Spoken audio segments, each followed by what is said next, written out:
Enzymes are really important proteins that speed up the rates of reaction, such as in photosynthesis, respiration, and protein synthesis. Enzymes are known as biological catalysts because they lower the activation energy of the reaction, hence speeding it up. They are unchanged at the end of the reaction and can be reused. Enzymes can work in different ways. Some enzymes help to break down large molecules into smaller ones, others build up large molecules from small ones, and some enzymes help change one molecule into another. So how do enzymes work? Enzymes work in conjunction with substrates. The enzymes and substrates are always moving, and occasionally they collide at the right speed and orientation so that the substrate fits into the enzyme at the active site. Collision theory dictates that collision must occur with sufficient energy and in a specific orientation for a reaction to occur. Enzymes are specialized. Their active site matches the shape of a specific substrate that they can react with. The enzymes and the substrates fit together using a lock and key mechanism. Once the substrate is in the active site, the reaction takes place.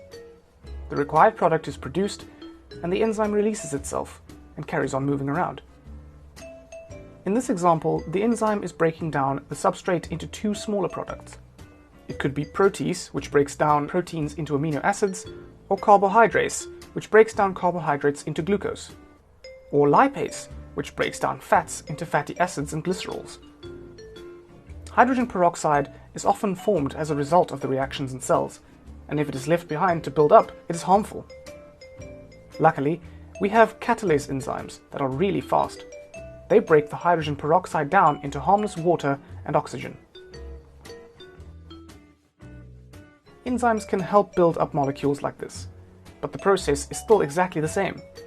Whilst enzymes do fantastic things, they are sensitive. Each enzyme has optimum conditions under which it works best. Firstly, there needs to be enough substrate around. They need a high enough substrate concentration for the reaction that they catalyze. If there is too little substrate, then the rate of reaction is slowed. Sometimes, if there is too much product around, then the reaction slows because the enzymes and substrates have less chance of bumping into each other. So, the product needs to be removed for a higher rate of reaction. Enzymes also have optimum pH and temperature conditions.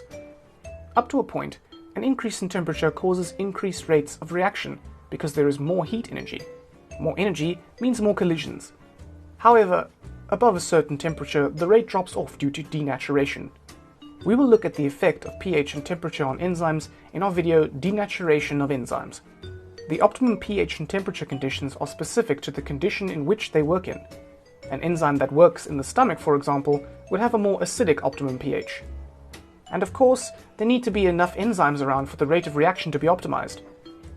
So we know that enzymes and substrates fit together at the active site to form a lock and key mechanism. The enzyme then releases the product and can be used again.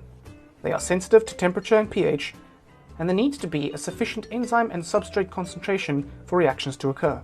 Enzymes not only control all kinds of reactions such as in photosynthesis, respiration, digestion, and protein synthesis, but we also make use of them in day-to-day life.